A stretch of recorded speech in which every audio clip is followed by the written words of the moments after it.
Good evening and welcome to the National Humanities Center Humanities in Class webinar series. Tonight's session is titled, What, When, and Where is the Real Game of Thrones? My name is Andy Mink. I'm the Vice President for Education Programs at the National Humanities Center. I'm joining you tonight from my home in Chapel Hill, which is just down the road from the center, which is located in Durham, North Carolina. I very much appreciate each of you joining us after what I'm sure is a long day in the classroom. Some of you on the West Coast have probably just dismissed your class in the last handful of minutes, it feels like. And this is that time of year when things are getting pretty busy for you. It matters quite a bit to us that you're choosing to spend this time with us and engaging in these conversations. And I'm very pleased to be able to welcome tonight my guest and the leader of tonight's session, Rasha Kirakosian from Harvard University. Rasha is going to be working us through what in some ways is going to be a learning experience and might also be an unlearning experience. That is all of the things that the assumptions we make and all of the sort of cultural and iconic things that we take away from things like mass media and cultural phenomena like Game of Thrones and ways we can leverage that in the classroom. I'm super pleased to have her join us from Boston tonight. Tonight's session is also co-sponsored by the Medieval Academy of America.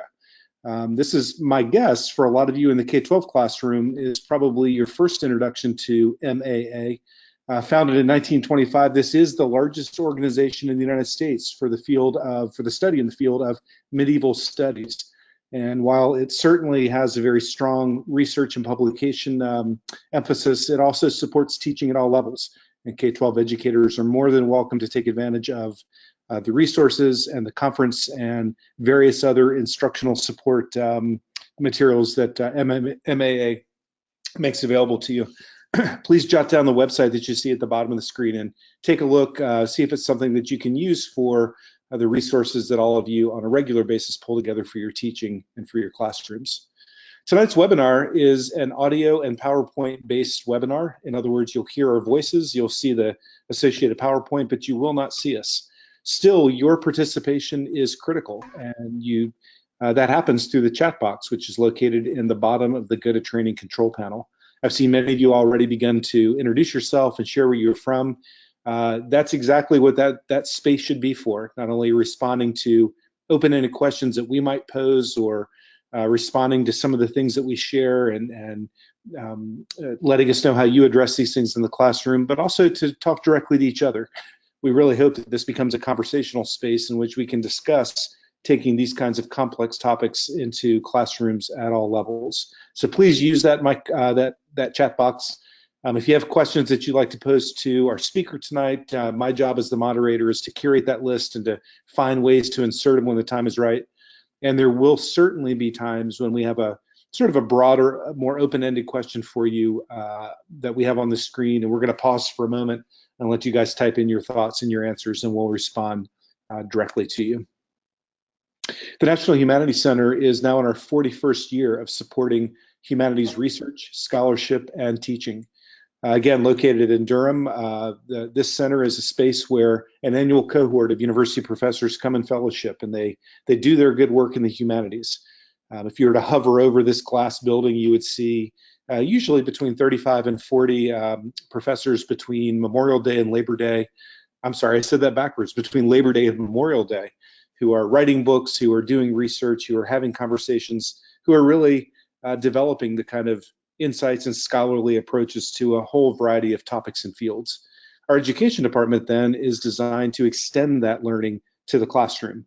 And we think it's very critical to be able to fully understand many of these topics in the humanities as a way of better understanding the world that we live in. So through long distance means like tonight's webinar, through face-to-face events that we host both at the center and on-site at various locations around the country, our goal is really to put scholars and educators in conversation with each other so we can explore the ways that pedagogy can pull out that deep scholarly understanding. In terms of our education resources, these are all free and open, and I invite you to visit our website and see what we have that might be applicable for you in your teaching. We have lessons, we have instructional resources, we have primary source collections, we have scholar-written essays that help contextualize different topics. And I am finding that these webinar series is also just a wonderful way to not only have that conversation, but to leave you with the kinds of resources that you likely will need. That includes the readings and the PowerPoint associated with tonight. It also includes a recording of tonight's session. So all of our webinars, probably over 200 now, are archived and online. They're free for you to view and to download and to make sense of. And as you can see, we have a whole slate of intriguing topics coming up in the spring semester. As a matter of fact, we are going to launch registration for our spring webinar series tomorrow morning at 10 o'clock in the morning, East Coast time. So set your iCals and your alarms, wake up early and get yourself signed up. We do tend to reach capacity for our sessions. We do tend to sell out. We like to limit our webinars at 200 so we can have a little bit more of a conversational sense to the work that we do. So I would encourage you to go and sign up tomorrow. Please also share this with your departments, with your districts, with your networks, your social media, and give us a chance to maybe reach some folks who haven't been able to join us so far. There are other ways that you can download materials for use in your classroom as well. That includes our podcast series. These are intended to be short, meaning 10 to 15-minute conversations between scholars and educators around generally process-oriented approaches to disciplines and to teaching and learning. We also have 2 digital textbooks that are available on iTunes, and you can download these and use them either as a compilation or you can use them in segments. You can pull out different pieces and components of these chapters to share with your younger students. And then finally, we are launching a new catalog of online courses. These are more immersive experiences, usually 5 weeks in length. These courses allow us to really investigate different topics. Our first digital literacy in the classroom will be launched again in early 2019, and we have registration opening on December 4th. At that time, we'll also announce 2 more courses for early 2019. By August of next year, we'll likely have a catalog of about 8 to 10 different content-specific online courses that you can take advantage of. All the work that I'm describing really relies on the input and the collaboration between all of you, our teachers, our constituencies, our colleagues in the field. In particular, we lean heavily on our Teacher Advisory Council, chosen from an application pool each spring. These 15 teachers represent a variety of disciplines and grade levels and geographies, as you can see, and they really help us make sure that the work we do is relevant and meaningful for the classroom. The one thing we strive for is that you're able to implement a lot of the things that we share quickly and in your classroom the next time that you're faced with that curriculum. So that's a quick overview of the National Humanities Center, and I think the tone and the tenor of tonight. I will remind you that you'll be able to download a certificate of participation. When our session is done, you'll be prompted to take a survey, and then you can download that certificate. One thing, for those of you who join many of our webinars, one thing I've learned, because I'm often on this side of this conversation, not your side, is that survey and subsequent certificate does not appear until I close the room. Sometimes I like to leave the room open and kind of give folks a chance to say goodbye and answer any final questions. And I think that delays the survey. So tonight I'm going to experiment. I'm going to close the room pretty quickly when we're completed, when we're finished. And I have a feeling that's going to make the survey much quicker for you as well. So that's my quick introduction. And as we get into tonight's conversation, I alluded to this earlier. I do think that oftentimes when kids walk into your classroom, we're untangling a lot of the misconceptions that they might have. Or maybe what we're really doing is leveraging many of their interest points and the kinds of things that are on their minds anyway. And I found teaching at all levels that being able to demystify and to sort of address the mythology of things often gives us a really clear entry point into talking about that, the real content, the real understanding of these time periods. So I'm again going to welcome our guest tonight. Rasha, can you hear me up in Boston? Yeah, hi. Fantastic. And I really want to thank you for joining us. And I also want to acknowledge that we did a little bit of a bait and switch tonight by putting Game of Thrones in the title of our webinar. We've alluded to something that's winter is coming for all of us, but I'm really anxious to hear how you allow us to take that sort of modern both conception and misconception and really start to bring in some specific understandings that we can use in our classrooms. Thank you for joining us. Thanks, Andy. Thanks for this fabulous introduction and also for the opportunity to have this webinar. I'm immensely grateful to the National Humanities Centre and to everyone really who's joining tonight. So hello and welcome also from me. Here you see the structure for the next hour or so. Andy has mentioned demystifying and misconceptions and conceptions of the Middle Ages. And I'd like to think of it as a great chance to actually bundle the interests in the Middle Ages and channel it and make this kind of creative interest an academic or quasi-academic pursuit. And so we see that since Tolkien's fantasy world creation, medieval Europe has become the default world for fantasies, fantasy literature, fantasy TV shows, films, and so on. When I'm asked why the Middle Ages lend themselves to fantasy appropriation, I encounter that they are so little known that for many people they become a mythical past, a place in another world akin to ours. And actually, the one of the times I was asked these questions was quite recently when I was interviewed by Neil deGrasse Tyson for an upcoming show in Star Talk, and he had this question. And so, why the Middle Ages for fantasies? And I really think about this a lot, and I think it is actually because it's little known or less known than it could be. There is a fascination in this and a danger. Fantasy worlds using medieval Europe as a projection foil can be exciting and at times feed a curiosity that reminds us of childhood when fairy tales and, at least for someone who had a European childhood, visits to medieval castles enchanted us to partake in an imaginary past.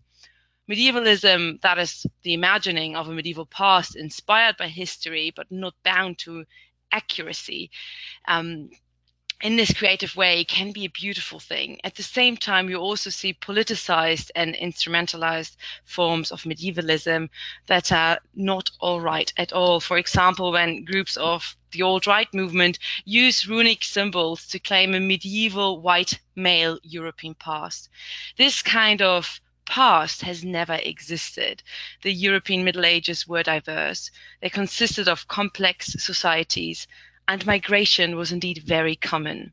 People in the Middle Ages traveled, and merchants, pilgrims, crusaders even brought cultural exchange. The Middle Ages were much more diverse than popular belief holds. That's the first disclaimer I would like to make. In my class, yeah, Russ, may I yeah. enter? So part of my goal tonight is to, on occasion, ask some clarifying questions and just sort of respond to the points that you're making. And I never want to get ahead of myself. So in this conversation between you and I, you just keep me on track as well. But I take the point you just made pretty seriously, and I wonder if you have why would that be? Why do we not know as much about the Middle Ages as other kinds of fields and topics? Do you have Oh, any that's guess yeah. on that? Like, why not? Is it an America? Is it a uniquely American Mm. experience? Well, that takes us really into the question of curricula, and I'm sure many who join us tonight actually know much more about this. But it also takes us to the definition of the Middle Ages itself, because the Yes. definition, the term, is actually incredibly Eurocentric. So other parts of the world have different ways to put history into periods. And that term, Middle Ages, is one that has been coined by European 16th and 17th Mhm. century scholars who wanted to hark back to ancient Greece and ancient Rome. And the time in between, they conveniently called the time in between, which means Middle Ages, medieval, the time in between. So actually, the term itself is derogative to begin with, but then it really refers to Europe. And that is being heavily debated and discussed currently in the community of medieval scholars. You mentioned the Medieval Academy of America. We have an ongoing debate about how we should look you should be more reflective about this term and what it means. And so a new way to refer to this time period, roughly between 400 and 1500, is to call it the global Middle Ages, to show that there was a diverse Middle Ages. But in itself, it's again, it's something that needs a lot of reflection. And your question, why is it not covered at school? Well, I ask myself the same question. I wish it were more covered at schools, right? But yeah, I think, and I don't want, because I'm not American, I don't want to go too much into why it is so little covered in America, and I would be interested to hear everyone else's opinion on this. But of course, when does American history start, and when do those who write school curricula decide to put the point of beginning for the nation? It's a national history, I gather. And where does it start? Does it start with Columbus? Does it start with pre-Columbian indigenous populations? Does it start with Europe? Right. So it's very tricky. It's definitely chasing our tails, and I'm struck though by the point that you made in terms of fantasy in general being very synonymous in most of our mental models with the Middle Ages. So Tolkien and others also seems to have that kind of framework. But thank you. I don't want to take you too far down that right now, but I think it was an important point that you made, and I just wanted to clarify. Thank you. Absolutely, thank you. And I'll just make one point related to that before I go on in the actual lecture, because you mentioned Tolkien, and I mentioned Tolkien myself, because with him really the European Middle Ages become this default world. And we should note that Tolkien himself, just like C.S. Lewis, was a medievalist. He was actually a scholar of English history and English language history, and he really knew his stuff. So did C.S. Lewis, and it's quite fascinating how there is this shift from scholars who create these fantasy worlds to appropriations of these fantasy worlds. But let me go on. So our topic tonight, you can see that, and you have done the reading. You've done the reading of Melusine and Duke Ernst, and I just want to point out that in my class at Harvard, we have 14 weeks with 2 lectures each to cover this kind of entanglement of medieval history and medievalism and fantasy. So we are covering a lot of ground in terms of medieval history, because students need some kind of understanding of medieval society encompassing culture and religion in order to understand how stories about the Middle Ages build worlds that tell you more about the world they're built for, rather than the story they're about. So in other terms, a fantasy world tells you more about the fantasy creator and the fantasy receivers than actually about an appropriated world in that fantasy. So our current revival of medievalism is not the first. Medievalism has come in waves, and indeed has roots that reach back to the Middle Ages, when in art and narratives, past stories were retold and reshaped in instructive and entertaining ways. So let me come to the first point in our lecture, Mythical Worlds. I have mentioned that there is this mythical dimension to medievalism. Let me explain what I mean. A mythical world works like a mirror world to ours. Only imagine the mirror gives you a somewhat blurred reflection. Mythical worlds are constructed to have no clear space or time order. Navigation in them is reserved to mythical creatures who are part of that world. They own what we call supernatural powers that are, of course, natural to them. Fairy tales, for example, operate in mythical dimensions. And when we come to the Game of Thrones, we may think of the White Walkers belonging to a mythical world. No one really knows if they exist, when they disappeared, whether they will come back. People don't believe in them unless they have seen them. So there is this mythical dimension to White Walkers. And they also create an apocalyptic atmosphere. So there is not just a mythical past, but also a notion of mythical future. If you want to know more about this kind of mythical thought, I invite you to look at the work of Ernst Cassirer, who wrote about this so-called mythical thoughts and as a methodological approach. In the readings for this lecture, we will encounter mythical worlds in different ways. We will see different layers of building a story world and how medieval tales played with genre expectation, mixed the real and the mythical to create an intricate and complex world in which their stories could unfold. So let us look at Melusine. Melusine is a French medieval tale. The version that you read for today is that by Jean d'Arras, which is called Melusine or the Noble History of Lusignan. I would like to start actually with hearing from you what you found interesting reading the excerpts. What surprised you? What did you not expect to read when you encountered that medieval tale? And also, did you see any points of comparison with Game of Thrones? Thank you. And this is the point where our audience realizes that my invitation was not idle earlier when I said that they will be, in fact, participating in this. And I can tell you from previous webinars, we generally have a very active conversation. So we're going to just pause for a moment. We're going to let you, the audience, respond to these questions. You can type into the chat box, which is located on the bottom of the GoToTraining control panel. You can give it to us in short bursts or bullets. You can use full sentences if you prefer. What did you find surprising about this reading, and what points did you see with this little show called Game of Thrones? We're going to give folks a chance to respond. All of them are, as you can tell, Rasha, they're looking around the room to see if anybody else did the reading. You know that look. You did Harvard. You know that look. Yeah, I do usually in class quizzes with my students to ensure that they've done the reading. Yep. Don't worry, you won't get an in-class quiz. Yeah, so here's Cynthia Stoltz. Maybe it's really superficial, but I thought that even the name Melusine was similar to Melisandre, the character of mysticism in Game of Thrones. Manuel. Funny, yeah. Manuel demonstrates the cultural relevance. Thank you, Cynthia, for that comment.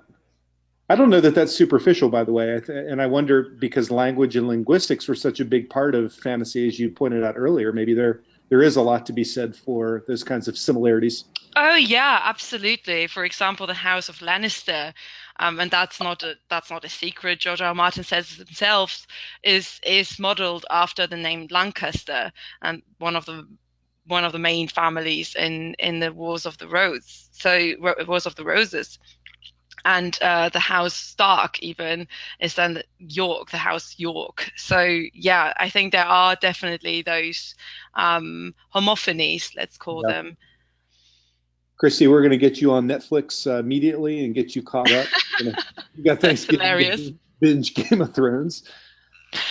Well, maybe I can just tell you what kind of points of comparisons I would make between Game of Thrones and Melusine.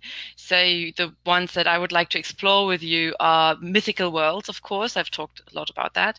The dragon motif and femininity and bestiality. And you may have noticed that Jeremiah just chimed in that there seems to be less sex in the readings, in the sense that there seems to be a different sense of chivalry in reality.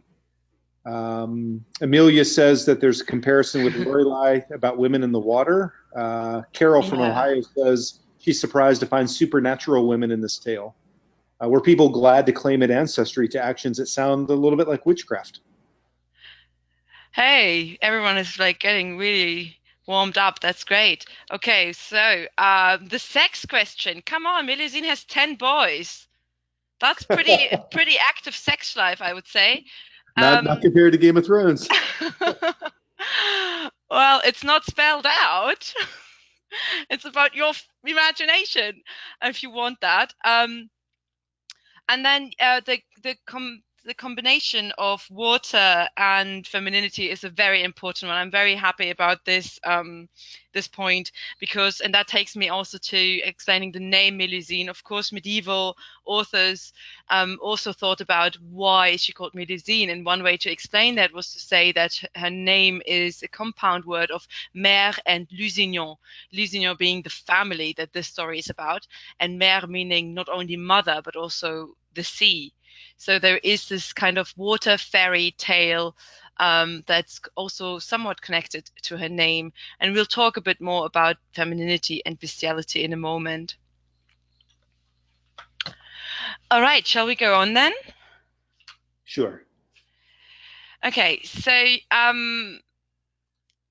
before we dive deeper into Melusine, let's look at Game of Thrones. And I hear that not everyone has watched this, but that's fine. So Daenerys Targaryen, she's depicted here with a dragon. In the show, she's called Daenerys Targaryen. She's also known as Daenerys Stormborn, and she's the younger sister of Rhaegar Targaryen and Viserys Targaryen, and she's actually the paternal aunt of Jon Snow. Whoa, giving something away here. And the youngest child of King Aerys II and Queen Rhaella Targaryen, who are both ousted from the Iron Throne during Robert Baratheon's rebellion. We see in the course of the story that Daenerys eats a raw heart of a stallion, which highlights her proximity to an animalistic side. She has something animalistic about her. The story surrounding the birth of her son, for example, reveals elements of bestiality in connection with magic executed by a witch. So talking about witchcraft here. Daenerys calls herself the mother of dragons, but here motherhood takes a bestial dimension, and it is not defined to human relations. Daenerys has qualities akin to a dragon, not identical, but akin to a dragon. In particular, she can walk through fire, suggesting that her skin is like that of a dragon. She has a destiny connected to her genealogy, right? And that also is something that we see in Melusine. In the world of Game of Thrones, Daenerys is a kind of magical figure, but also mythical figure. She's from Valyria. Her family is from Valyria.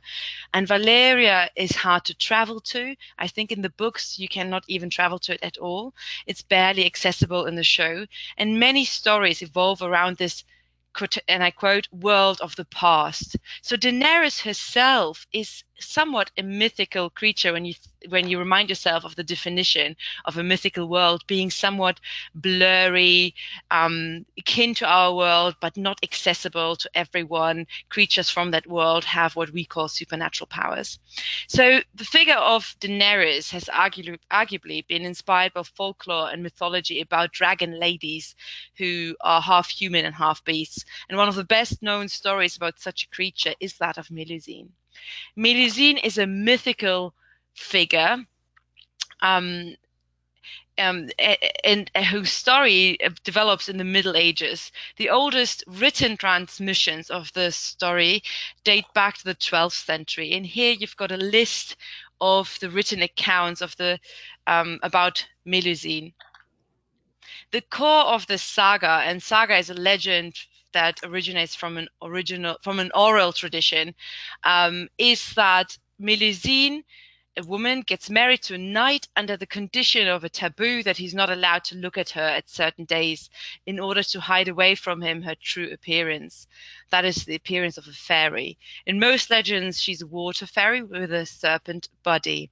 Melusine becomes the source of the knight's wealth, and his reputation grows with her until he breaks the taboo. In the earliest texts that have come down to us, Melusine is a demon, but in the courtly romance tradition of the later Middle Ages, she becomes the ancestor of many illustrious families.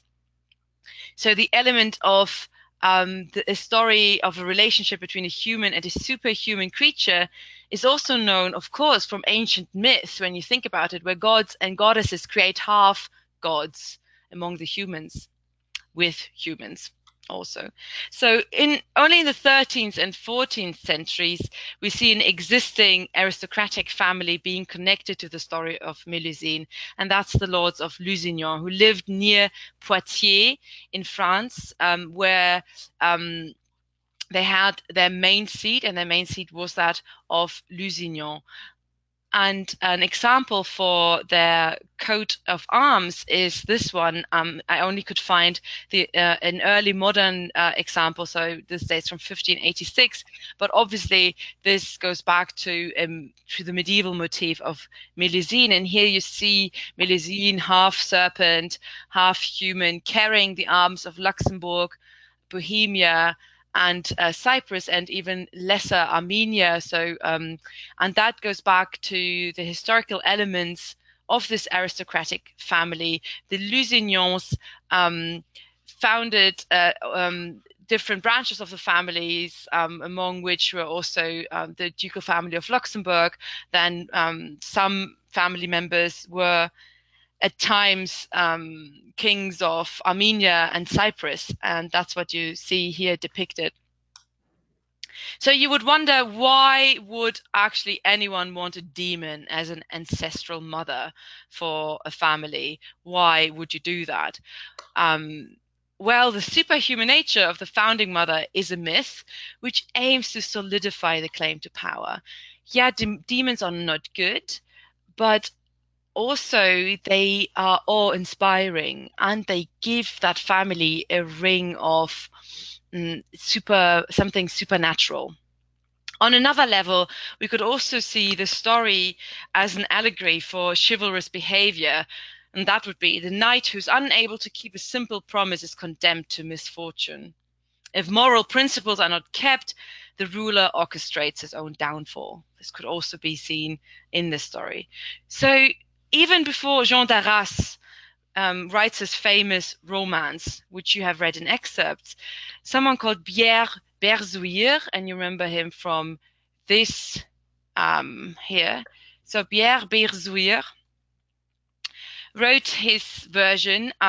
He was a Benedictine monk, and he was the first to lift the stigma of a demon from Melusine, and making her primarily a mother and founder figure.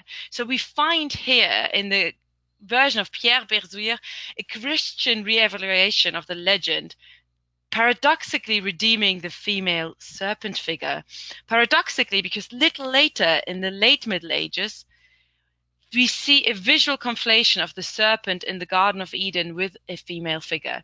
So here is a picture from the early 14th century where the serpent figure, the incarnation of the devil, so to speak, is some sort of a creature, right? Doesn't look very human. But a little later, at the time when Melusine is depicted in the written accounts, not simply as a demon, but actually as a loving mother, as a Christian person with a Christian figure, with a curse. At the same time, we actually see in art a conflation of Eve with the serpent. Here you see that very strongly. The serpent, the devil, even looks like a mirror image in her face, like Eve with a serpent body, though. And the reason why this figure has a crown on is also that goes back to that notion of lady world, which is a concept of all worldly things, all vain and worldly things seeming to look great, and therefore the crown, promise riches, but actually have a rotten body, have a rotten side to them. So that's why you see the devil here depicted like that. But the interesting thing is Eve and the serpent, that conflation happens actually in the late Middle Ages. I'm talking about the 15th century. Here's another example that I like a lot, actually, because we could go on talking about this alone. Again, the serpent figure looks a lot like Eve, but Eve is not facing the serpent figure, and here we see that stabbing into Adam's chest. To come back to our Melusine story, to have a demon as a founding mother was, although exciting, somewhat precarious. In Jean d'Arras' account, Melusine appears to be someone who fulfills God's will and who lives a life in penance for a misdeed in her teenage years. And those of you who have read it remember that Melusine time and again evokes God. So she appears to be a generous and wise ruler, and that generosity is manifested in the building policy that she has. So she builds many castles, and that's read as a sign of strength and goodwill towards the people, because castles create places of protection. There are many plot lines in the Melusine story, and some of them concern the parents' stories of Melusine and Raymondin. And these parent stories show us that there is a paradigmatic relationship between parents and children. Namely, marriages fail because a man does not keep his promise. Large part of the romance is dedicated, however, to the adventures of the oldest sons. And I told you, Melusine has these 10 sons, and so part of this why these adventures are told is also, of course, to show that some of these sons establish kingdoms in other parts of the world, but also it's an entertaining way, and it shows that this romance is combining heroic epic with courtly romance about love.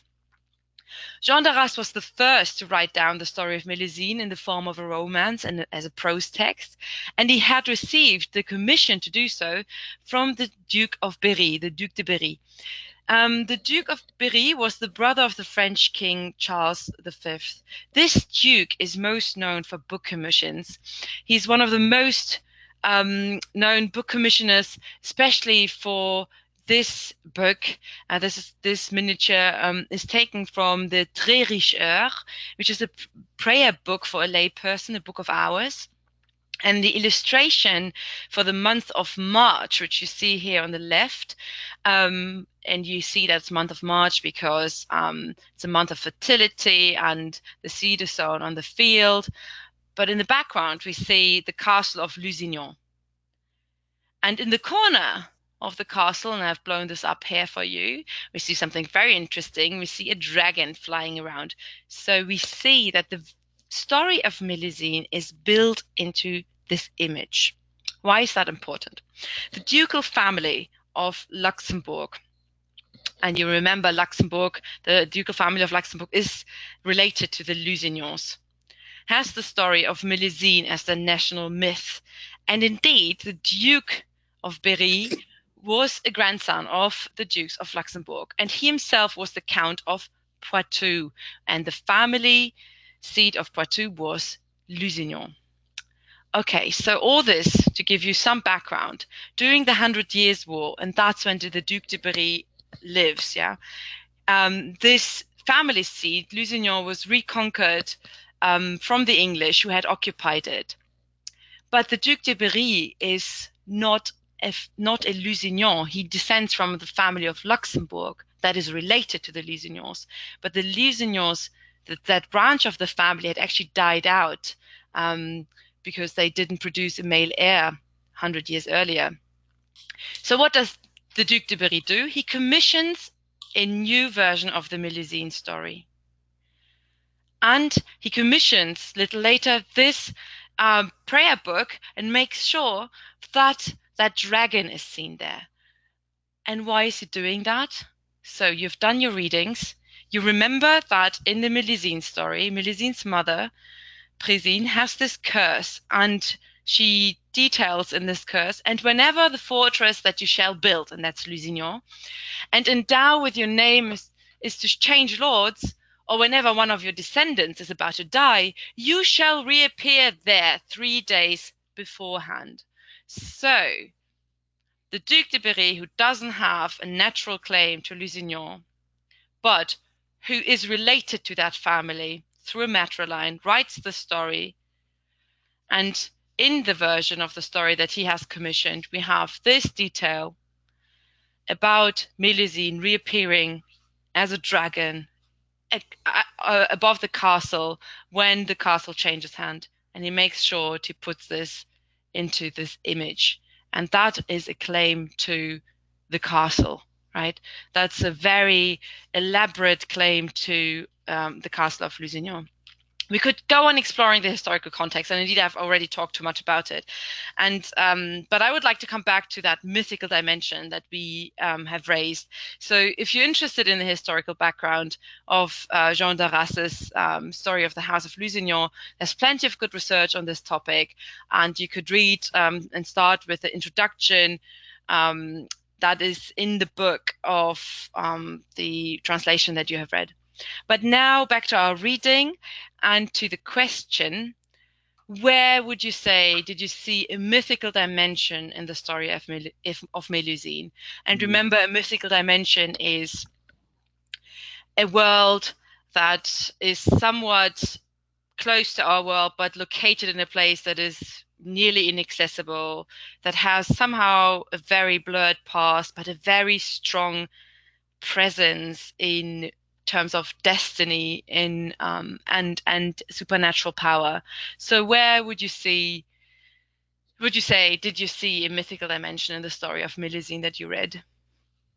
Good. That'll give you a chance to take a drink of water as well, and give our audience a chance to flex their fingers and type in the answer where they think they might see that mythical dimension in the story. You might also note, by the way, that Amelia chimed in Yeah. not so long ago that she really sees that connection to the divine right as being this wonderful way that people can never mess with you. Absolutely. Really, that's absolutely right. That observation is absolutely right. Yeah. So again, to our participants, to our audience, where would you say you see this mythical dimension? Give us some examples, please. See people chiming through, looking through their reading. Yeah. Yeah. That's fine. So while we have folks consider their thoughts, and we'll get them in the chat box, Professor, what is this role of the dragon? Why is the dragon sort of the top of the food chain in terms of this image of Yeah. strength? That's a really good question. So we should know that in medieval tales and medieval stories, and the dragon, by the way, comes up in all cultures of the world. All cultures of the world have some stories about some serpent figure that's sometimes called worm, sometimes called dragon. It's sometimes with wings, sometimes without wings, and so forth. That in these stories, the dragon is somewhat a demonic creature, and certainly in medieval European medieval tales, the dragon is purely evil. Um, I know nowadays there are plenty of stories about kind dragons that are your best friend. That's so not medieval. The dragon is an incarnation of the devil. And in the Beowulf story, for example, the dragon is a model for an anti-king, a king who's not generous, who is so greedy and stingy that they have turned into literally non-human beast that sees nothing else than its own greed. Um, so the dragon can also be read as this kind of inner devil that needs to be overcome. And just to stick with that for a moment, Christy asks whether or not they're always fire breathing. No, no, not necessarily. And I see that Scott says it's like in the tale of St. George. Yeah, that's right. There are plenty of biblical tales about dragon slayers and legendary tales, legends of saints. Yeah. And Yeah. Juliet comments that Asian influenced dragons Yeah. are often wise and playful. But if I scroll up just a little bit in the chat box, I think Mike gave you an answer to your question, which is when the daughters buried their father in the hill to live out the rest of his life. Yeah. That's great. Yeah. That's one of the moments when you really see a mythical dimension, absolutely. And that hill itself is kind of in the mythical world, right? No one can go and easily go and well, we see later in the story that actually someone goes there and Pristine herself and gives her ex-husband, so to speak, a proper funeral. That's right. Cynthia comments that the fountain of thirst and its inhabitants seem to appear from nowhere. Yeah, exactly, exactly. So mythical worlds, although they are located, they seem to be on the geographical map, they also break into our world, into the story world, so to speak. And whenever they do that, somehow an imbalance is created. Somehow mythical worlds create chaos, create an imbalance, and human beings can only do so much because they don't have the same powers. Excellent. And it looks like Amelia even pulled out the quote for us, whereupon she took her daughters, disappeared, and was never seen again in the land. Exactly. Exactly. Yeah, and all this, and even the promise that we just read, or that curse that Pristine says to Melusine, "You shall reappear." This is also kind of mythical, isn't it? Because that's the kind of mythical future. You don't know whether it's going to happen, and whether and it's kind of contingent of other factors. So I've also thought about this, of course, and wanted to point out one mythical dimension, and Amelia already pointed to this. I think someone pointed to the hill and to the fountain. And so here we've got very early on the narrator telling us that the story tells us that when Presine left him, Elinus, she took her 3 daughters to Avalon, which was called the Lost Isle because no man, however many times he had been there before, could ever find it again except by chance. So even if you have been there, it doesn't mean you know how to get there. So as if that country, that land, that Lost Isle is constantly changing its location. Right? And only by chance you can get there. So this kind of mythical dimension we see creeping up in a lot of medieval tales, and we know this kind of dimension from fairy tales, right? And it's interesting because the narrator themselves have no proper access to it.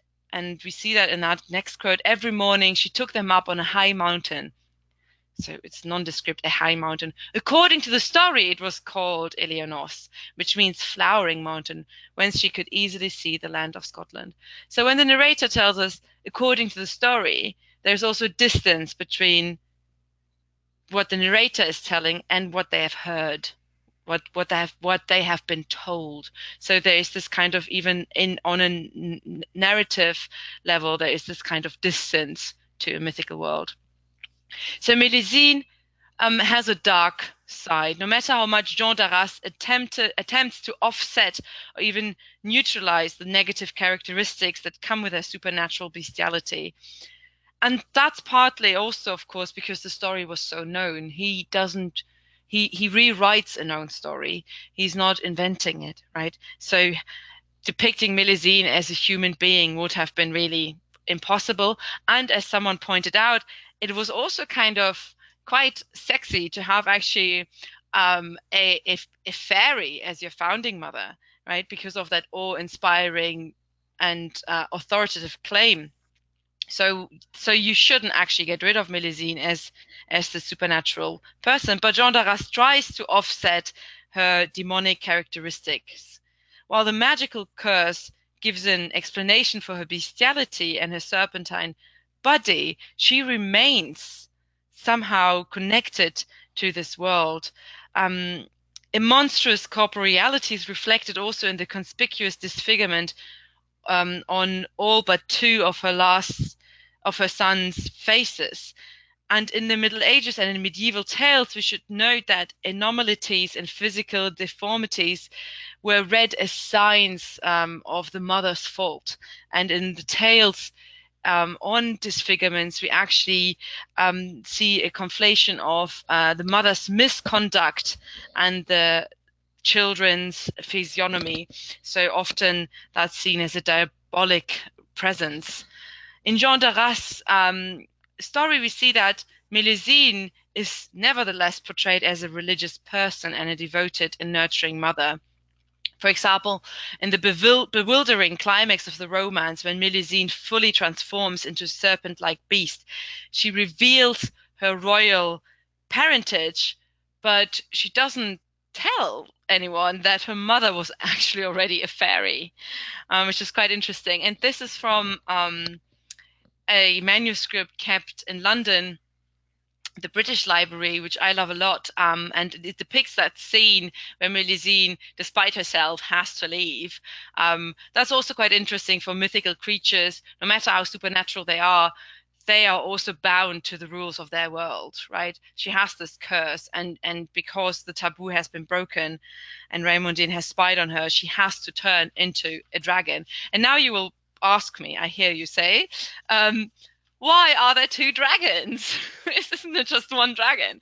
Well, there we get into tragedies of medieval illustrations, and you can read that as a sort of comic. So here she gets out of the window, and look, she can fly, and she has to fly away.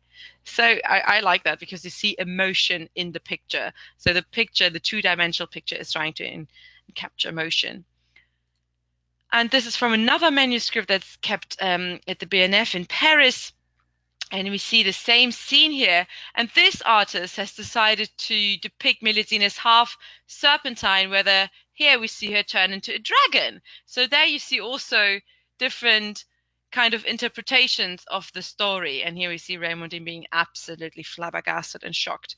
And we see what the story tells us, how Melusine comes back to nurture her tiniest sons, but no one can see her, no one is allowed to see her, but she still cares for them. All right, so there are thousands other things that we should point out about Melusine, and specifically the connection of femininity and bestiality. And arguably, we see that also in Game of Thrones, that figure Daenerys Targaryen, who is kind of human, but kind of not human, superhuman, and whose body is somehow connected to the world of beasts. So let us come to the next point. Again, it's actually quite a shame not to go on talking about this, but this lecture is really meant as a teaser and get you interested in this, and also find ways to get people that you talk to, students, interested in this kind of material. So another aspect that I would like to cover is Orientalism. This adds another theoretical foil to the mythical dimensions that we have discussed, and it's important to think about, to better grasp the next tale that you were given to read, Duke Ernst. So Orientalism, that term has been really coined by Edward Said, who published his book in 1978 called Orientalism. Some people find it quite ironic that I think all book covers that I know have some kind of Orientalist image on them, like here. But I think that's, of course, on purpose. So this is his best known work, but he also worked on plenty other things. And it has been one of the most influential scholarly books of the 20th century. Said examines here Western scholarship of the so-called Orient. And the Orient that he is concerned with is the Arab Islamic world, though he was an Arab Christian. And he argued that early scholarship by Western Europeans and Americans in that region was biased and projected a false and really imaginative vision of the otherness of the Islamic world that indeed facilitated and supported Western colonial policy. Super, super interesting theory, and very helpful to work with in all sorts of contexts. The Orient that Said discussed was basically the Middle East, and he looked at different sources, at historical sources like body of facts, but also at opinions and art, and really showed this kaleidoscope of prejudices accumulated by Western European scholars in their encounter with it. So Said stressed the cultural outcomes of this Orientalist appetite, which influenced also the production of art, no lesser than history and anthropology. And it was heavily colored by racism. But for Said, perhaps the most sinister and upsetting category of this is that it was of that part of this theory is that this Orientalist appropriation was partly tolerated and at times even adopted by the colonized countries. So the theory of Orientalism was further developed and altered by future generation of researchers, and nowadays this theory is also used not just for the world of the Middle East, but also for groups and areas rather than a geographical place. So the study of Orientalism encompasses also East Asia, Muslims, and Jewish populations. Orientalism has a long story, though. We can trace it much further back than the colonial age. We see forms of this kind of appropriation, imaginative, creative appropriation of another world in medieval travel literature. Travel literature fueled the imagination of and I put this into quotation mark, wild east. long before the age of colonization. We can go back to the late Middle Ages for an extremely popular example, and that's the so-called Travels by John Mandeville. I think some of you must have heard of John Mandeville's Travels, a vernacular Anglo-Norman French illustrated text that was written around 1350s and was incredibly popular in Europe. It is doubted that the writer himself, John Mandeville, traveled outside Europe, because he drew heavily from well-known Latin narratives for his descriptions of the more distant places and indeed fantastic places. Mandeville's book caught the imagination of all Europe and was quickly disseminated. Nearly 300 manuscripts from the Middle Ages survive today, and that's massive, and means that there must have been so many more. If you're interested into this, in this connection of travel literature and Orientalism in the Middle Ages, I can recommend this book, Before Orientalism, by Kim Phillips, which actually looks at this era. We find, of course, also Orientalism in Game of Thrones. And you look at these two images, and sorry that they kind of got a bit wide, but when you look at these stories, what you see here is Daenerys Targaryen again, who takes on the role of a savior figure in the Game of Thrones. And what I find so striking about these images is how she actually is visibly different from the people that she liberates. So she liberates these vast populations of slavery, and she is as white as can be with her oxygen diet what is her hair, anyways, and so she's super blonde, she's very white, and there are these other people who she liberates, and they're depicted as the other somehow, but for them she's also the other, but she is really the savior figure. And here on the right you see people trying to touch her as if her body can release some sort of wonders or miracles, a lot like the stories around Jesus. Mm-hmm. So we see actually when we dig deep into Game of Thrones, we also realize that there is nearly no main character from Essos. All main characters are from Westeros. And for those who don't know Game of Thrones, you already can hear the terms Westeros and Essos really are west and east. So the story itself is very centered on the West. And in that, it is like the term Middle Ages. You know, we discussed how the term Middle Ages is actually very much concerned with European history. This might be a good place for me to insert Mike's question, which is George R.R. Martin considered a scholar of the Middle Ages like Lewis and Tolkien were? No. George R.R. Martin is an author, and he is a well-established author of fantasy literature and sci-fi, if I'm not mistaken. He's not a medievalist in the sense of the way Lewis and Tolkien were. Lewis and Tolkien were actually professors at Cambridge and Oxford, respectively. They were actually academics. Apart from their fantasy books that they wrote, they actually taught the Middle Ages at university. Great, thank you. Yeah, sure. Right. So I was saying that the focus in Game of Thrones, in a way, is reproducing the focus of medieval historiography, the way history of the Middle Ages has been drawn. But I have to also say that this, again, I'm just pointing this out. This is changing. This is really changing. The global Middle Ages are more and more emphasized, and also Europe has never been just that kind of Western culture. When we think of Al-Andalus, the Iberian Peninsula, and that takes us actually to the next parallel imaging that I have here. Many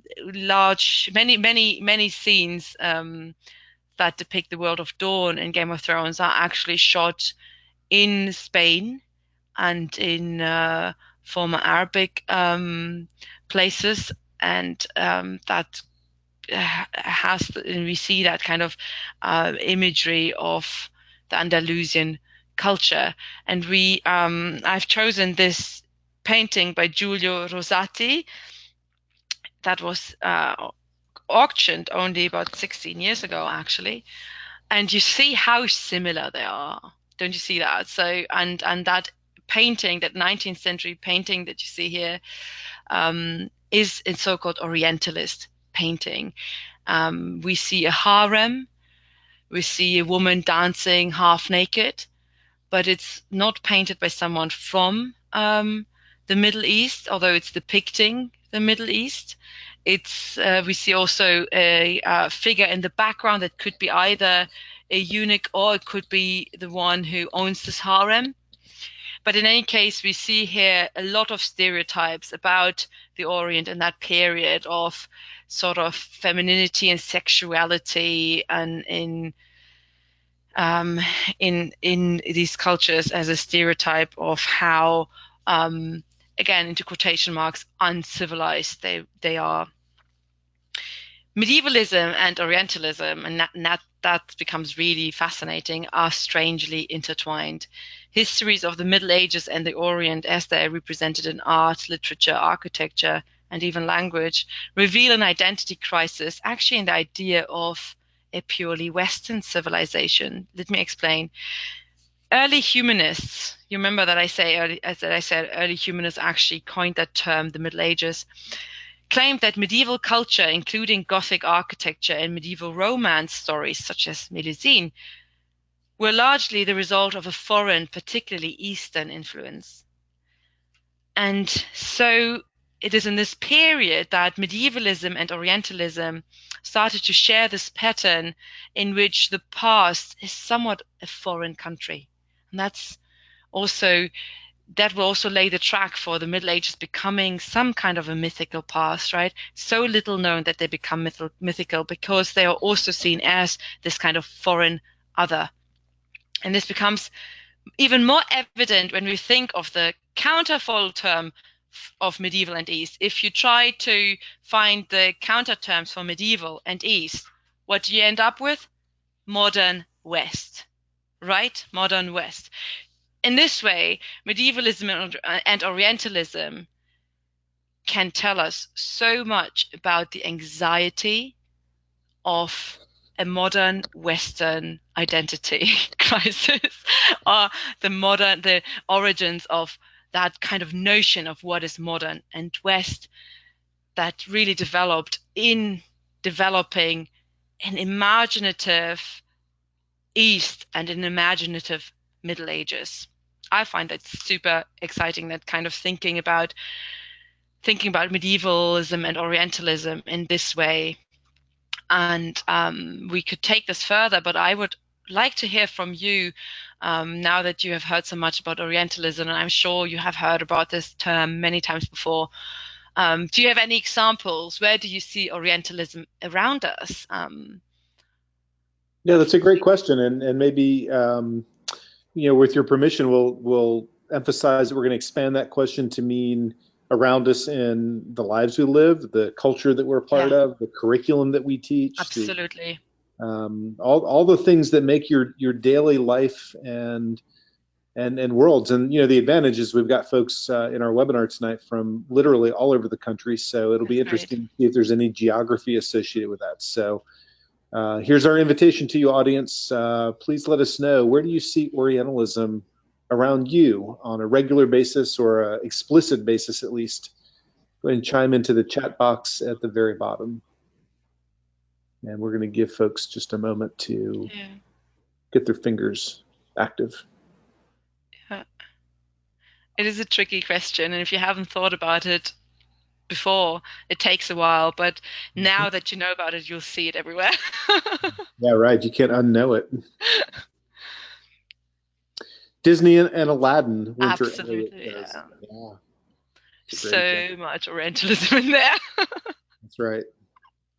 And there is an other Disney characters and vignettes as well, right? Not just Aladdin. Oh yeah, I mean we haven't mentioned Disney and Melusine, right? When you think about the Shrek story turning into Mulan, yeah, Cinderella, yep, the Beauty and the Beast, Beauty and the Beast. Thank you, Gabriel. Thank you, Mulan, Fun. yeah. How else do you guys see Orientalism in your daily lives? Here's Kimberly. There's so much influence everywhere in our global culture, art, media, Hmm. architecture. Kimberly, I know that kind of answer. Give us some examples. You're giving us the broad answer there. Amelia says clothing patterns, especially for women, like wraps. Mike West chimes in jewelry and fashion. Mm.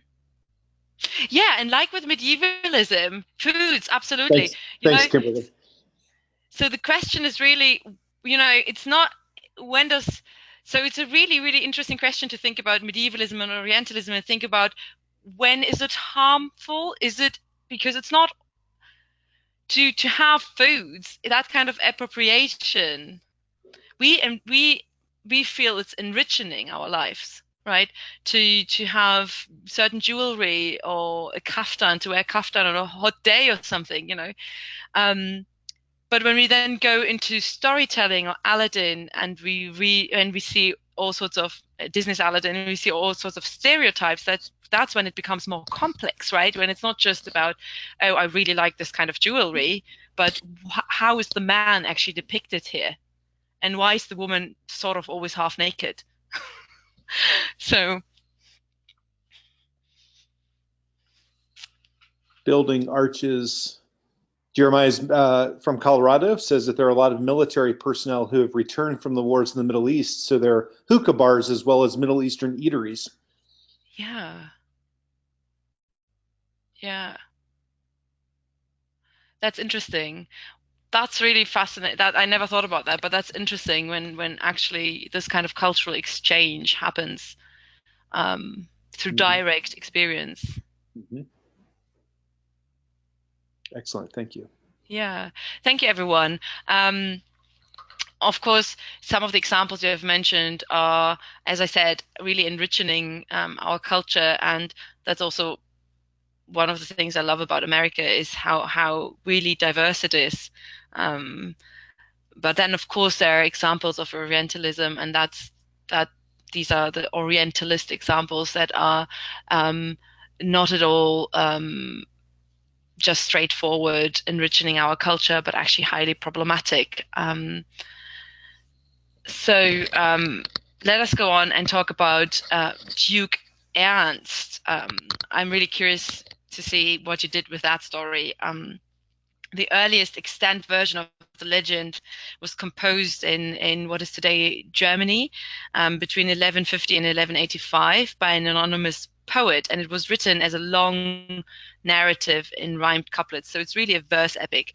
It was extremely popular throughout the ages, and no other medieval German tale was as often rearranged into a new story up to the 17th century. And then again after 1800, there was a great fascination with this story, and that's one of the revivals of the Middle Ages, of medievalism in the Romantic period. The causes for the popularity of the Duke Ernst tale may have many reasons. One of it is that it appeals to different audiences, aristocrats and citizens of the cities alike. So we see here three main topics intertwined. We have a legendary imperial history, so some kind of a national myth. We have an exemplary chivalric hero who takes on a very gendered role as a perfect knight, and we have adventures in foreign lands with some sort of creatures that are that are more than just mythical. They're depicted as really existing. But nevertheless, we have fantasy and historical elements really entangled in this medieval tale. So in the Melusine story, we had historical elements in the sense of why this was written and how this was used as a national myth for certain aristocratic families. And here we have actual historical elements in the story built into the story to give it more of an aura of a historical tale. So much of the academic interest in the Duke Ernst scholarship has focused on that specific relationship between history and the story.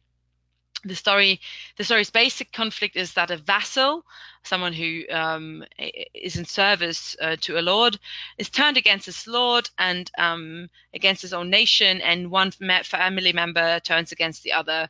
And this kind of conflict is not rare in empire history. We see that time and again in the actual history.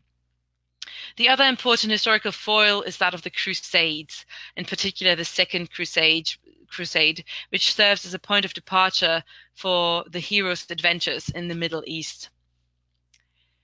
So the Duke Anne story draws material from three main sources. We have factual reports for the Second Crusade worked into this, but also knowledge from medieval encyclopedias, as the one of Isidore of Seville, and later versions such as the De Imagine Mundi.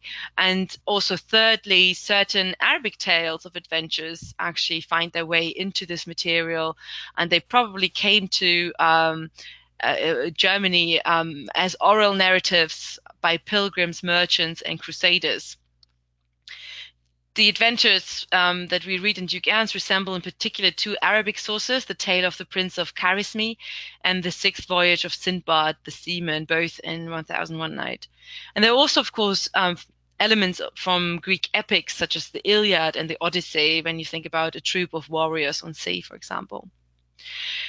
Now, in this conflation of history and myth and fantasy elements, in the prologue of Duke Anne's, we're told that the story deals with real stuff, with the true stuff, although many may think it is a lie. So here we see already an ambivalence between myth and history. The narrator reassures us that the story must be true because it was written in Latin. So here's this kind of notion of Latin superiority. Or old, or rather Latin, that means it's really old. So opening up the topic about truth shows us the awareness for the ambiguity between truth and myth. But more importantly, it is a claim to be part of a certain genre. Referring to true-ish elements helps us to create a half ground of myth and truth. For example, we are told, so this is just an example for of this half ground of myth and truth. We are told in the story about a stone called the Orphan, which makes its way into the imperial crown. And in the story, we are told that we can see this imperial crown in Bamberg. And this element in the story of Duke Anne's probably refers to the actual medieval German imperial crown, which is today kept in Vienna. And so in this way, our narrator is building this aura of truish elements. And it's quite interesting that he does that they do that because of course we have then all these mythical elements coming into it. So after 56 lines in the verse epic of introducing the material, the narrator announces the topic and gives a brief resume of the plot, and then the story proper begins with the so-called empire action. And this empire action is eventually interrupted by the crusade, which in turn is interrupted by the adventure in the East Tale. So here you see this kind of structure. It's a nestled structure. The adventure in the East Tale consists of two major adventures or adventure cycles, those in or near Gripia and those in or near Arimaspi, which are connected by two shorter adventures, the Magnet Mountain and the Griffin Valley episodes. The empire action, therefore, serves as a kind of framework for the crusade, which serves as a framework for the hero's experiences into equally wondrous but greatly different states. So this is to help you navigate through the story as Duke Anne's is navigating through his travels. When we explore this topography of these travels, we find that the sea is a turning point in the epic, as in many other epics. Here, the Crusades really function as a way to place the hero on the sea by storm to a fabulous land. And I've made a map to show you some of the actual places that exist. So some places that are mentioned actually exist, but good luck trying to find Gripia and Arimaspi because they are, of course, mythical. So most cities that are mentioned are located in what is nowadays Germany, especially in Bavaria here. And a lot of the historical elements contain actually Bavarian history. But then we also have Rome and the medieval city of Bari. We have Constantinople. We have Acre, Jerusalem, and Alexandria. We could link this kind of topography to the aspect of gender in the story, and we would find that men go into foreign countries while women stay at home, with one exception, that's the Indian princess, but she is kidnapped, and being away from home is her doom. So in a way, gender and topography is very much linked here. There are unexpected dangers and risks that are out there in the unknown world, but that can only be managed by men. Gender, and also actually, I hope many of you have read it, and those of you who have read it have also noticed the homoeroticism of Duke Ernst and his best friend. So gender and homoeroticism are certainly great topics to explore when trying to scrutinize this tale, but let us return to the question of Orientalism. So I would like to ask you, to what extent is the unknown East in this tale a mythical land? To what extent is the unknown East to which Duke Ernst and his men travel to a kind of mythical world in the same way that we have discussed?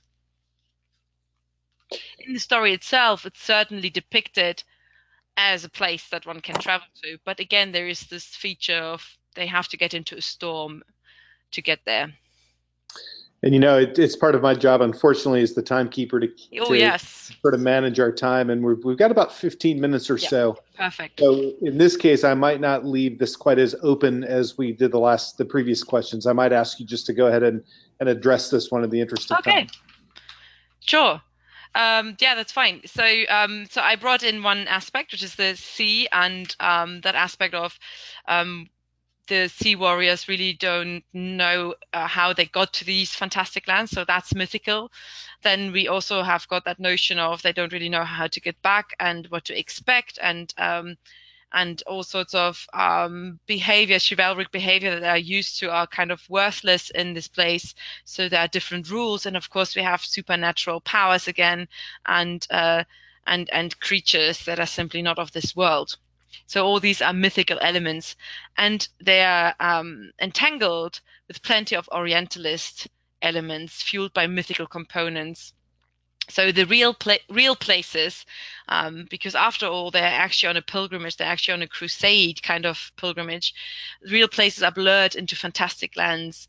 We have names of real empires mentioned: Hungary, Bulgaria, the Grecian Empire, which is the Macedonian Empire of Alexander the Great, and Constantinople. And in this late medieval woodcut from South Germany, you see on the left Duke Ernst meeting the King of Hungary, and on the right, Duke Ernst welcomed by the Byzantine emperor, and each time they exchange hands, which shows friendship between these people. So when Duke Ernst leaves the Byzantine emperor, all the Greeks are on one boat, and his people are on another boat. And in the storm, all Greeks die, and Duke Ernst is glad that all the Germans are on one boat and survive. Constantinople is the last city in the known world for these travelers. So the sea itself becomes a gateway to a strange world in the proper sense, to an estranged world.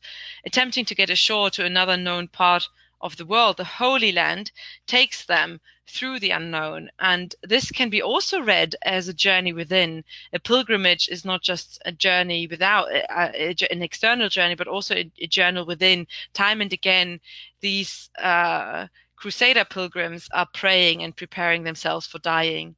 On the way to Syria, we are told that they come to a place called Grypia, and they marvel at the splendid city with a river surrounding it like a natural moat. But as we find out later, there's also a refined waterway system with canals and pipes. So it's a mixture of reveling at this wondrous land and reveling at the technology that there is. We find then that the people of Grypia are actually some kind of crane humans, and Ernst says about them, "I have to laugh at their thin necks." So he's not at all threatened by the Crane people. And on the left, from the same woodcut series, we see that battle between Duke Ernst and his people and how they are slaughtering these Crane people. And on the right, you see a 16th century depiction of a Crane human from a collection that's called Monstrorum Historia, the history of monsters. So back to our story. So they liberate this Indian princess with a very disturbing scene in that story that I won't talk about, but go back and read it. So back on sea, Ernst and his men come to a land called Arimaspi, a kingdom with many beautiful cities and also cyclopes. Ernst and his people learn the language within a year. Ernst helps the local king against the so-called Flathoofs, who live next to Arimaspi, and they have all feet like swans. We hear about another unusual, quote, race of people, end quote, with long ears called the Ears. And that's in Prekami, they meet the smallest people on earth who are terrorized by cranes, and a savage race called the Canaanites consists of giants.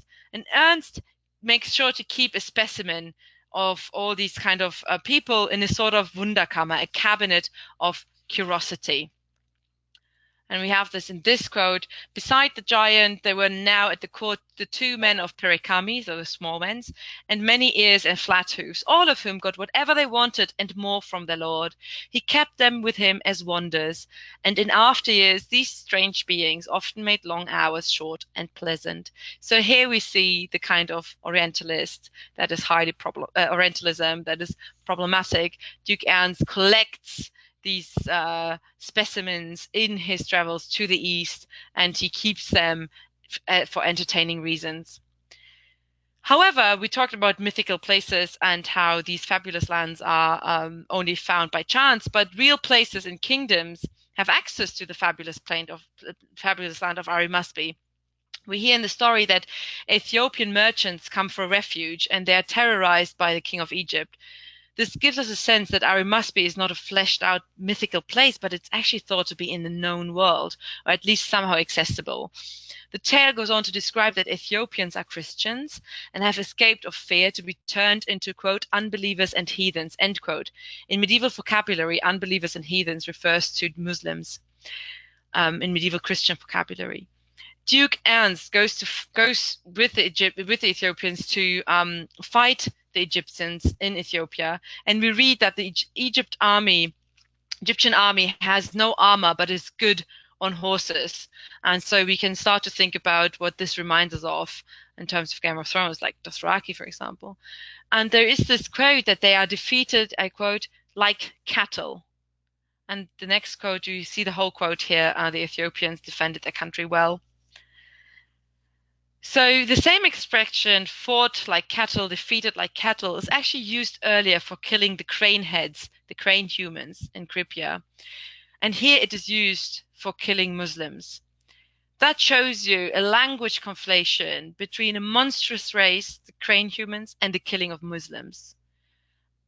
And that's the kind of Orientalism that was pointed out by Said in his studies. Of course, his study looked at the colonial age, but this kind of conflation of monstrosity and the East.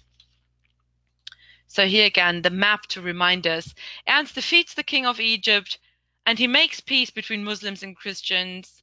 He becomes friends with all of them, and ironically gets the protection of the king of Egypt that he has just defeated, and gets escorted by him to go to Jerusalem, where he offers his, quote, marvels, end quote, to the Church of the Holy Sepulchre. And he fights their many, I quote, heathens, and brings, I quote again, them much harm and shame. So the Egyptian king helps him to get to Jerusalem, and in Jerusalem we are told that Ernst gives those heathens a hard time.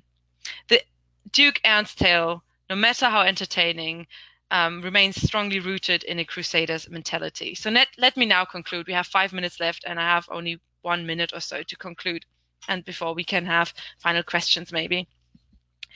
So the medieval tale of Duke Ernst shows how mythical places get conflated with the Middle East in a crusader's narrative. The study of this tale makes us aware of Orientalism and how it is consumed. The lines between an entertaining myth and a highly problematic politicized depiction of Eastern worlds, both real and mythical, get blurred. Similarly, in the tale of Melusine, historical elements are intertwined with a magical world. These and other intricate medieval tales escape clear genre boundaries, and they challenge our thinking about how we stand vis-à-vis stereotypes.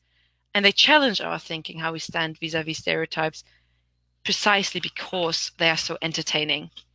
Now, you cannot map the fantasy world of Game of Thrones onto the Middle Ages, neither on the history of the Middle Ages nor on the tales, the literature that we have from the Middle Ages. The connection, I think, is still important when it comes to analyzing medievalism and Orientalism for the Game of Thrones and seeing how actually this has a long tradition. We could do the same for Tolkien's fantasy world, where the dangers and monsters are located in the east. All you have to do is just open that map in the back of the books of Tolkien, and you actually see that immediately. Monsters and dangers are located in the east. The good old world is in the west. That's an Orientalism feature. That's an Orientalist feature, and we could do so for Game of Thrones. Why should we? I'm sure most, if not all of us, enjoy Game of Thrones, enjoy The Hobbit, enjoyed reading Melusine, enjoyed reading Duke Ernst. And some of us might actually even like this kind of Orientalist paintings with an odalisque, or the painting that you have seen earlier. However, our own liking should not stop us from reflecting upon what we are actually enjoying. We can and should be conscious and reflected consumers. This entails looking into the past and realizing that the actual Middle Ages were not mythical, but realizing that cultural appropriation has a very long tradition indeed. So that's from my part, and I'm really curious to hear about your thoughts. Or if we have any time, Andy, what do you think? Yeah, I think we do, and I really appreciate you being able to tie those final points together. There are a couple of questions that have queued up from the chat box. I'm going to start with sort of in reverse order. I'm going to start with Brandy, who asks, can we compare the other in Game of Thrones to the others in Brave New World? Oh, that's a great question. I mean, I would love to have a real conversation with Brandy about that. Yeah, I think when you start to think about it, you'll find lots of different narratives to tell that to, for sure.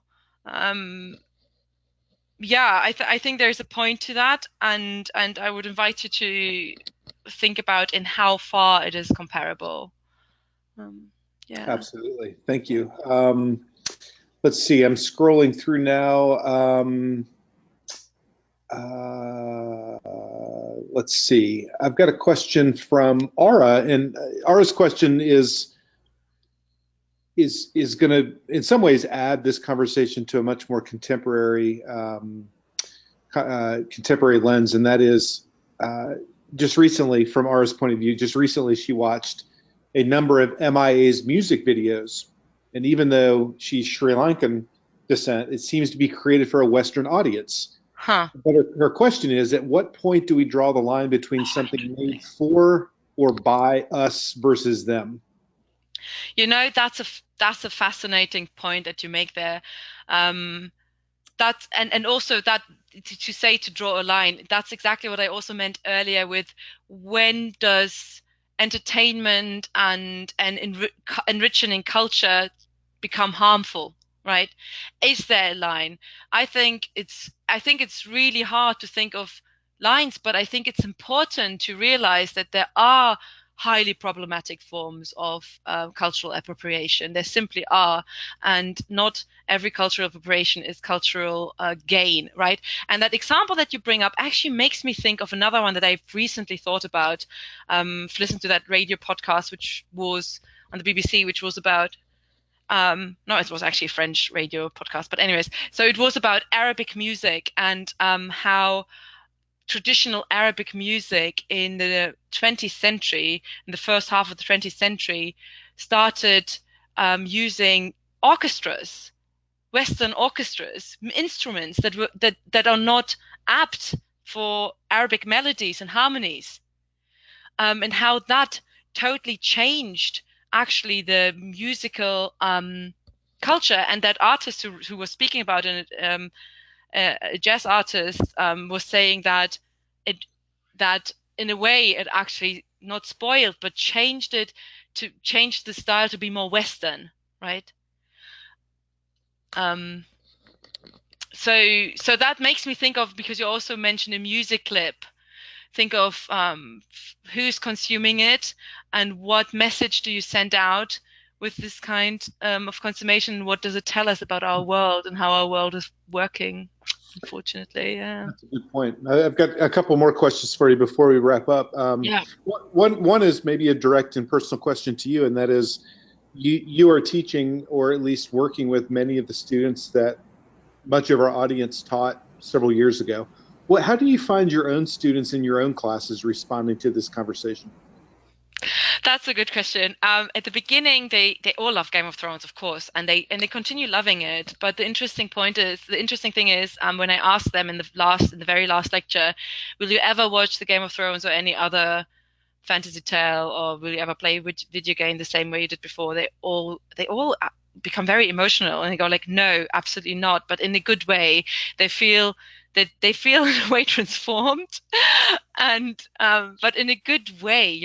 I don't mean to take the joy away. I mean them to become reflected consumers, and the reactions are really manifold, but mostly the reactions are actually quite good, in the sense of they find that they're much more informed. Yeah, that makes a lot of sense. Last question, final question for you. Who's your favorite character on Game of Thrones? Do you watch this show? Do you like it? I actually, I started watching it because whenever I was teaching my stuff at university, students would say, "Wow, this is like the Game of Thrones," and I was just like, "What is this?" And I was just saying, get your time period right. Say at least the Game of Thrones like this. So I started watching it despite myself, and I really had to force myself through this first episodes, but I got into it. And that's another example for someone who's actually a scholar of the Middle Ages will still enjoy this, right? And I really forced myself, am I only ever going to secretly enjoy it, or what am I going to do with this? That's right. It's funny to imagine. It's funny to imagine you watching it, with your blinds drawn and your Netflix in a different account, so nobody would know that it's really you. So I also think it's very appropriate to say that as educators, you do have to learn about and respond to the kinds of the conversations that your students bring in. Totally. Oh, I just see that everyone is here engaging in who's their favorite character. I definitely agree that Arya Stark is awesome. Arya Stark is just a really good character. Yeah. Fantastic. Rasha, I cannot thank you enough for joining us tonight. Oh, thank you. I appreciate all of the wonderful conversation that you've led, the materials you've pulled together, and as I've mentioned to the entire group, our full recording will be online within the next couple of days, and we'll have a chance to go back through it. Andy, can I just say one last thing? Of course. Please. I've read in the chat, someone was saying high school students are not old enough to watch Game of Thrones. I just wanted to say you can talk about these issues not using Game of Thrones. That's why I use the question, where's Orientalism or medievalism around us? Medievalism is all around us, right, in the architecture and so forth, but also with a tale like Melusine or any other, or video game or something. There are plenty of ways you could actually bring up these issues. It doesn't need to be Game of Thrones. Just wanted to make that point, and I'm really thankful for that question. And I'm really thankful to the National Humanities Center and to everyone joining in tonight. That was a lot of fun. Thank you. Thanks so much. And I want to thank all of our participants tonight for joining us. It's been a fantastic conversation. I appreciate all of your contributions in the chat box, and I trust that you'll spend some time maybe going back through the recording and slowing it down and really lingering on the sources that Professor has provided. As I mentioned earlier, you will be able to download your certificate once the evaluation is completed.